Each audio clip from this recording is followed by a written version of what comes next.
It's getting crazy out there. Headlines everywhere.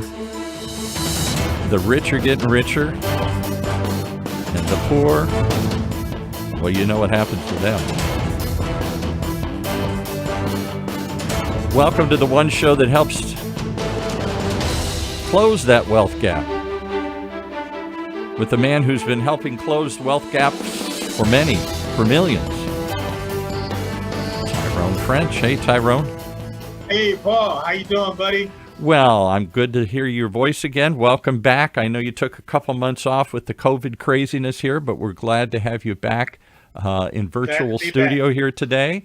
We've expanded our offering. We're now at the University of California Irvine's Applied Innovation Center. We're building out a new studio here, so someday when it's safe to come down, we'll get you to come down and do it in person again here. Hey, I'm looking forward to it. It'll be my pleasure. As a matter of fact, we're doing this on Zoom right now, so it looks great. What I see is it's fantastic. Well, you've taken the time, like everybody else, to rethink your business and your business model, as have everybody. So you're doing it from a home office now here through Zoom. How's that been working out for you as you find ways to socially distance and still help people from remote, and when you used to do it face to face? Well, I tell you what, there's a line that they used in the movie called Moneyball. And Brad Pitt, he basically said, adapt or die. Adapt or die. That's the name of the game. Well, so how can we adapt these days? That's what I really want you to spend a few moments and talk about here. It isn't my show, it's your show. And I really want to hear how we can adapt to the most crazy crisis I've ever seen in my life. COVID has shut down the economy. People are getting kicked out of their houses here, and it seems to be a K kind of recovery. The rich are recovering, like you always said. They're doing just fine, and the poor are falling off a cliff. Well, it goes back to the times that we're living in right now. A lot of wealthy people and a lot of corporations are beginning to understand that they're losing market share by this income inequality. And they're starting to feel the pinch. And the fastest way to get any group or any entity to kind of believe in your plight or to try to help is for them to feel that same pain. And I liken it to the salesman. It was door-to-door salesman,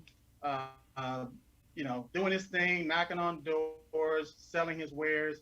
And he came across this one porch, this one house, and the gentleman was sitting on the porch, and there was a hound dog sitting on the porch with his mask. So the dog had a mask on. Okay, all right. Yeah, so the dog was just moaning and groaning. And so, the salesman, after about 5 minutes of this, like, sir, I don't mean to be rude or anything. He said, but I think your dog is in some kind of distress. He's over there moaning and groaning. He said, oh, don't worry about him. He's just over there laying down on a nail. And the guy kind of scratched his head a little bit, said he's laying down on a nail. He said, well, why don't he get up and move?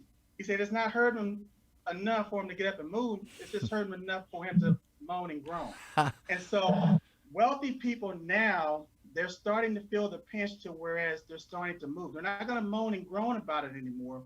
They're starting to move. And it's starting to hit them in the pocket.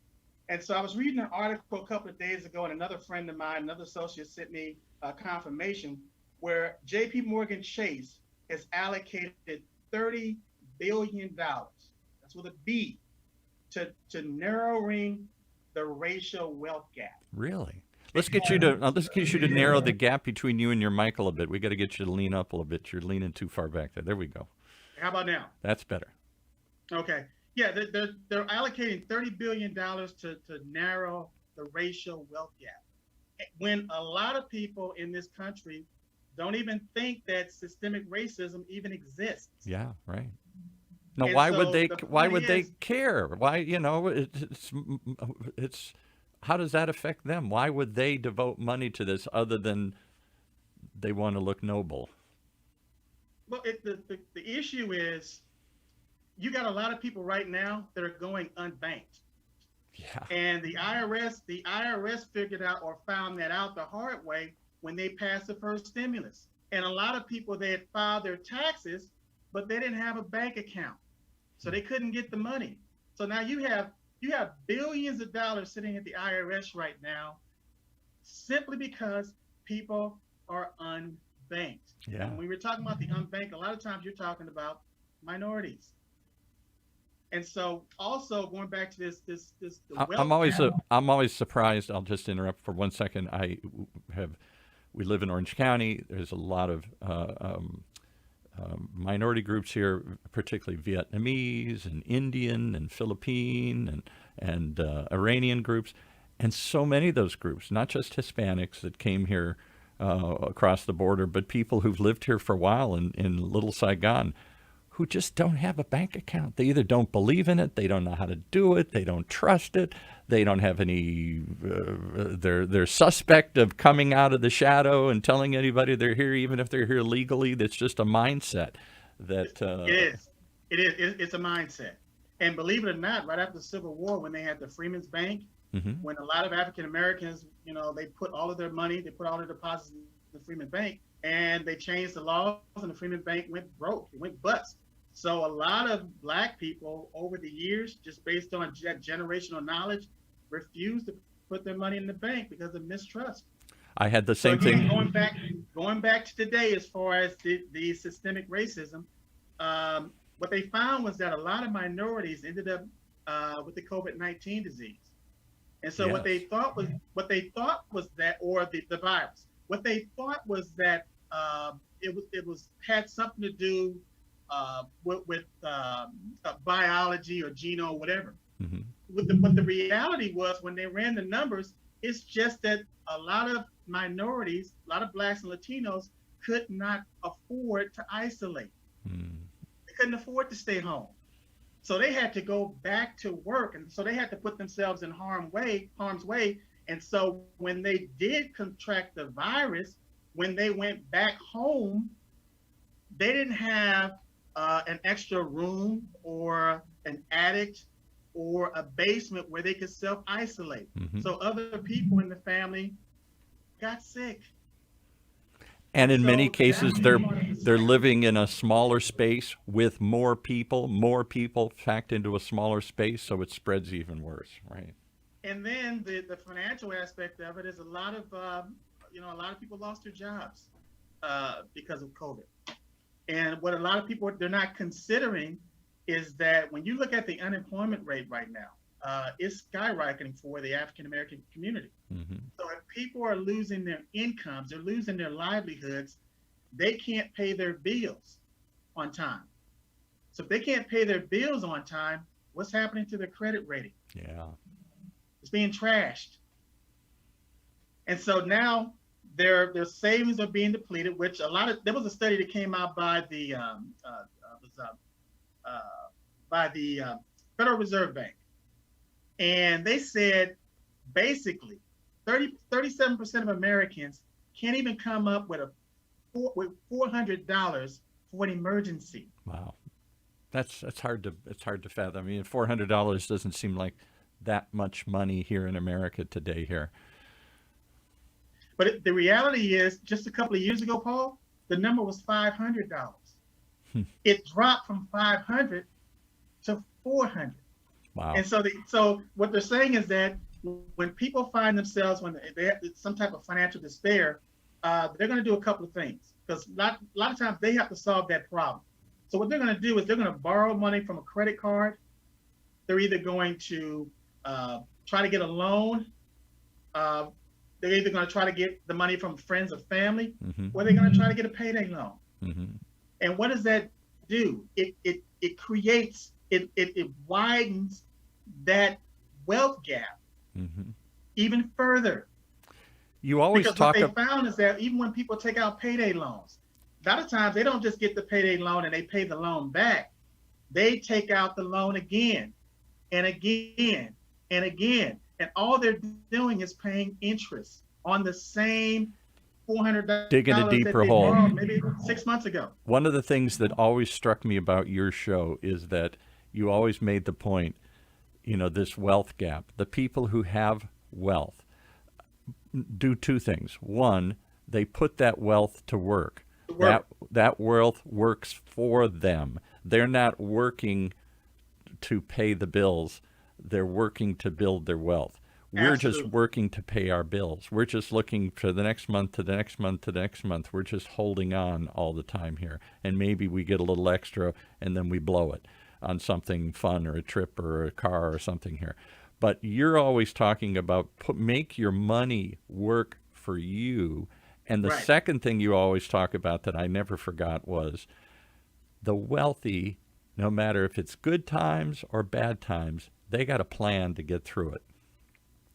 And Paul, I tell you what, it's a mindset, Right. and that's what I'm. Right now we're talking about the symptoms, or right now we're talking about the effects. Right. But I want to get to based on the cause, as far as the mindset that causes people to focus on building income producing assets. So whereas in good times, their wealth is growing, they're increasing in value. So that when the bad times comes, all they're doing is pulling from resources that they've already allocated for this time. Right. So that they can ride the storm out. And then when the good times come again, they just replenish what they depleted. Right. But if you're on the other side of that gap and there's nothing there, when the bad times come, it accelerates them or multiplies them by a factor of 100. Exactly, because one feeds the other. So is it a well that we have to build and stock up when it's raining money? We got to fill the well up, and then so we can draw down that well when we need to. Or is that a good analogy? Or you talk about the family nest egg all the time? Well, Talk here's the about thing, that. though. Yeah, here's the thing. And I'm going to get into the family nest egg, but I want to preface it by I got to prep it by saying most people only focus on income and expense, meaning that you have a job and you know how much money you're making per week. You know what your paycheck is going to be, and you'll hear it based on terminology and language. A lot of people are working; they got to go to work so that they can pay their bills. Yeah, right. Isn't that everybody? Right, they're going to work so they can pay their bills. But who are they paying their bills to? 9 times out of 10, it's somebody wealthy, a wealthy person, a wealthy corporation, a wealthy municipality, whatever it is. So they're in essence, they are an income producing asset for everybody else but themselves. So I'm an asset on somebody else's balance sheet here. Exactly. I'm a pretty. Exactly. They're counting on Paul to keep paying them here. The county, the country, the bank, the credit card company. Yeah. And it's cash flow. Right. For you are a line or a multiple stream of income. When you look at subscribers, we'll see that subscriber button, and we'll hit it almost nine out of 10 times. Sure. And now they're taking $9 or $10 or $15. $5. It's $5 every month. Yeah, right. For Netflix or something. And you're saying, oh, that's no big deal. But I want you to take that $5 or that $10, and I want you to multiply it times 3 million. A month. Well, again, I think it was the great William Wrigley who invented Wrigley's gum, the first guy to ever sell chewing gum to all Americans, and everybody was hooked on it. And he said, I don't need to make much from if I got a nickel from every customer in the country added up. And Paul, that's a mindset. So the wealthy, they don't work for money. Wealthy people create networks. And so it goes back, like I said, you got to have, if you want to be wealthy, you got to get out of that point as far as saying, I want to be wealthy, and you have to mimic what wealthy people are doing. Yeah, right. So wealthy people don't work for money. What they do is they create assets or income producing assets so that they don't have to work. And like I said, you either have an income producing asset, or you have to go into the mirror, look at that guy in the mirror, and just know that you are the income producing asset for somebody else. And that's a reality check. That's a hard, cold reality check. Hard reality check.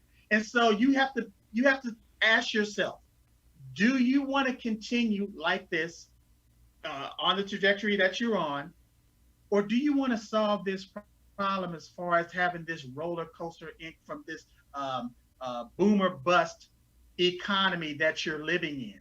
Yeah. Because believe me, most people think about the U.S. economy, or they think about the macro economic portion.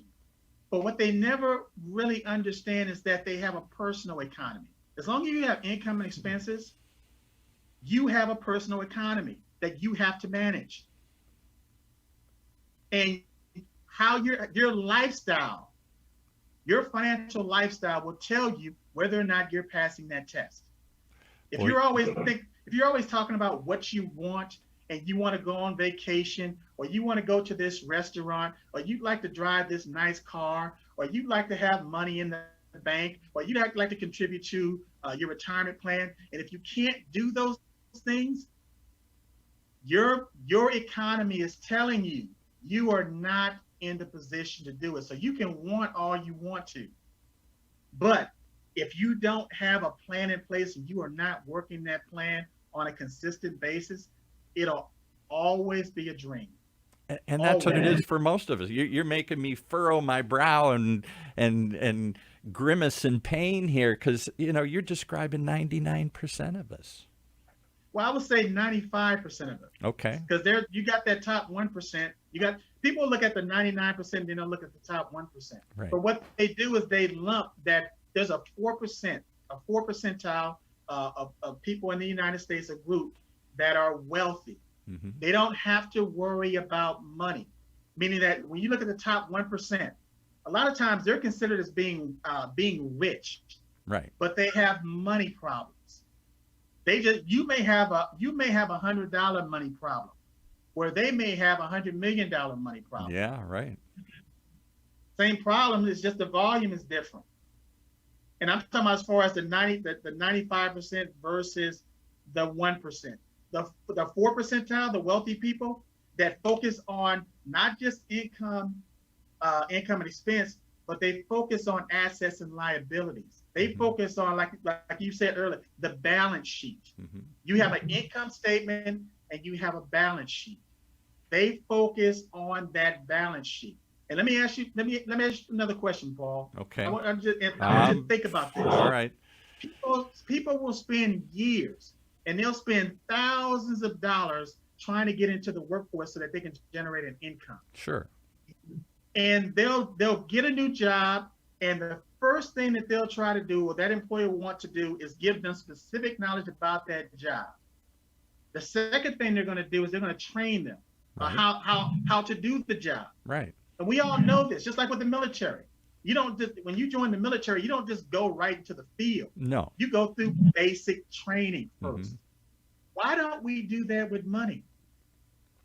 Why don't we train people just to get the basic understanding of income and expense, assets and liabilities?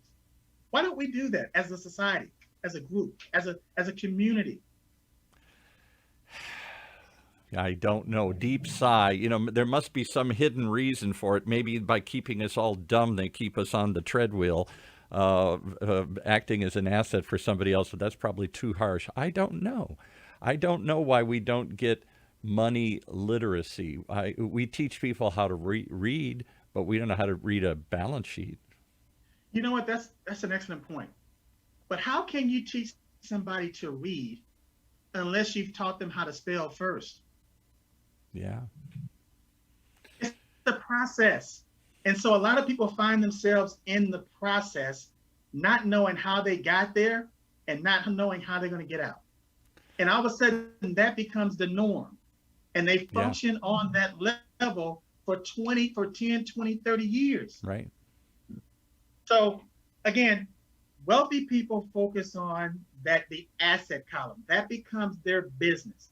So if I can just get people to focus, to change their mindset and not think about making X amount of dollars from their job, because a lot of times when people find themselves in a financial hole, the first thing they think about is getting another job. Right. So now you got 2 jobs or 3 jobs. Again, that's a mindset. What you need to focus on is how do I increase my income So how can I increase my service? What can I do to create an income stream where I don't have to work for money? We're going to talk about this in lots of shows here. There is no answer to that in 2 minutes, but that's why people tune into your show.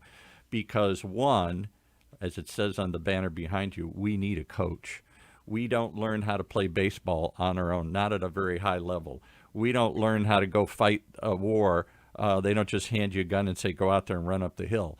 You got to work together as a team. You got to learn how to operate the weapons. You got to learn what you got in your arsenal and how to fight back with it. You got to learn these skills. Exactly. And you need some kind of coach. You need a drill sergeant. You need somebody to put you through this. And it isn't something easy to do. That's the other problem. I hear people all the time, I'm looking for that easy money. I'm looking for that quick paycheck. I'm looking for that job that I get to do lots of money and no work. Why do we have this idea that the wealthy are lazy, that the wealthy don't work at it? Well, Paul, I can tell you this much. The great Jim Rohn, he had a saying that, it's certain things are easy to do, but they're also easy not to do. Yeah. They're easy to put off. Yeah. And so if you don't understand something, it's like it's foreign to you until you understand it. And then you can literally take that and apply what you understand, and then you just build on it. And practice does make things more efficient. Yeah, right. But if you look at any professional athlete that's worth their salt, there's always a coach in the background. Always. Oh, Michael Jordan, perhaps one of the greatest players of all time, said he could not have gotten where he did without a coach. He was good, and he could have gotten to a level, but to get to that last 5% that takes you from good to great, that takes you from the poor working stiff into the wealthy ranks of the players, the elite players, that last 4 or 5% is hard to go. It's like losing weight. I can lose 5 pounds tomorrow, water weight or whatever. That next 5 pounds, that's the tough one. That's going to really take some determination to get there. Exactly, and it's going to take a habit, because success is nothing more than a habit. Yeah, that's all it is. So let me give you one key that a lot of the rich and the wealthy are doing when they have times of chaos. All right, that'll be our tip for today as we wind up today, because you give them too much. You can't force feed this to people. So every week, I know you like to end up giving them a tip, something tangible, something takeaway here. What's your takeaway? But here's the thing, though. The one thing I want people to walk away with today is a nest egg. Having a nest egg. Okay. And the wealthy, the rich and the wealthy, they call it a family bank. It's a family bank. And so when a lot of people find themselves to where they don't have capital, I don't care if it's borrowed capital, I don't care if it's working capital, it's capital. It's an infusion of cash so that they can go from point A to point B. Wealthy people have solved that problem by having what's called their own nest egg or family bank, where they use you can use gold or silver, whatever, but for the 95%, a lot of people don't even have life insurance because they don't understand the concept of life insurance. But I can tell you, Paul, the wealthy and the rich understands life insurance. And I'll give you an example. When Walt Disney had a concept of Disneyland, and he didn't have the investors because he had to have backing to do this. Yeah, it's a known fact that he pulled money out of his own life insurance policy. Really? To capitalize that idea. Because life insurance isn't just for the future protection of others. It is an asset that you build up. If you get whole life insurance, I assume, not just term life, but if you get whole life and it's building up some equity to it, some balance to it, some amount that then it's something you can borrow against or draw upon at different times. Paul. There's a lot of seniors right now that bought term life insurance that, the kids are gone. They don't have all these other responsibilities that they had, but they still got this term life insurance policy that had no cash in it. Right. A lot of people, a lot of seniors are literally selling those life insurance policies for hundreds and thousands of dollars. I didn't know that. No. Absolutely. So some people think, well, life insurance, it's a ripoff, or, I got to wait till I'm dead to get the money. Yeah, it's But something no, I pay for and I'll never see. Yeah. Right. So I'll never see it. But again, let's say if you have a life insurance policy, and I'm going back to, I'll keep the emphasis on the family bank. Because let's say if you have a life insurance policy and all of a sudden you find out you have a terminal illness. Do you know that there are living benefits in that policy that you can literally go to the insurance company and let's say if there's an experimental treatment that your health insurance provider doesn't cover, you can literally take the money out of your life insurance policy to take care of that medical expense. No, I don't think of life insurance as an asset. I think of it as a prevention. It's like car insurance. I'm never going to get anything out of it except it's there if I need it, but hopefully I'll never need it. I'll never use it. So it's just money out. It's just money I've spent to cover some contingency down the road here. And you're absolutely right. And that's how a lot of people think based on mindset. But imagine if you had a life insurance policy that has X amount of cash in it. And I had a conversation with a person the other day that had over 30 years in the business, and they literally told me they don't like whole life insurance. They would never buy whole life insurance, and they would never recommend it to a client. I said, okay. She said, and the issue was that because you don't, when a person dies, you don't get the death benefit and the cash value. And I said, a lot of people have a need for finance more so than they have a need for death benefit. Case in point, imagine you wanted to start a business, or imagine you wanted to buy a car or something. Let's say if you had X amount of money in your life insurance policy, whereas you don't have to qualify for the loan. There's no applications or any of that. You just go to the insurance company, tell them how much money you need. Let's say if you want to buy a car, $25,000 car, and you have the money in your policy, you can literally take that money out of your life insurance policy, go and buy the car. Now the car is paid for, so it can never be repossessed. And you still own that car, and you still own the life insurance policy. So contractually, you can literally just keep that money and never put it back into the policy. But imagine this. Imagine if you did put the money back into the policy and you're paying interest to yourself to do this. Once you put the money back into the policy, guess what? Now you have the car and you got the $25,000 back, and you still have the life insurance policy. You're talking magic here. We're going to have to come back and hear this every week here because you're the magician. You always find some way of twisting this thing around here. Most of us are struggling in day-to-day existence, and when the days get tough like they have, times get tough, and people get in trouble. And then they start borrowing money, and the debt piles and piles and piles and grows, and you build the bigger and bigger hole for yourself here. So for the next volume, the next episode, we're going to talk about people establishing their own nest egg and their own family bank. So when times are tough, they don't have to borrow the money from somebody else. They can borrow it from themselves. Wow. That with interest and pay it back. Imagine if everybody had that mindset, if everybody had that simple step in place. All right. Tell them how they get in touch with you. If they need a coach, or if they need a financial advisor, how do they reach out to Tyrone French? www.tyronefrench.com.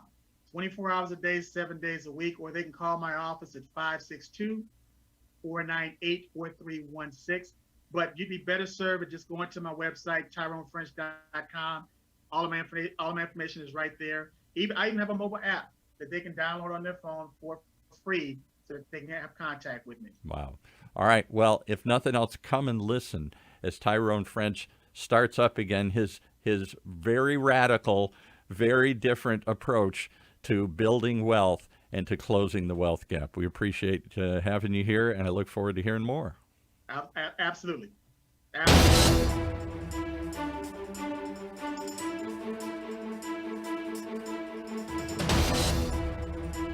Well, there you have it. You don't have to end up like so many others, stressed on the losing end of the wealth gap. Why don't you try and close that wealth gap, even a little? Costs nothing. Come on in each and every week as we talk to Tyrone French about closing the wealth gap in your life. right here in Orange County's only community radio station, OCTalkRadio.net.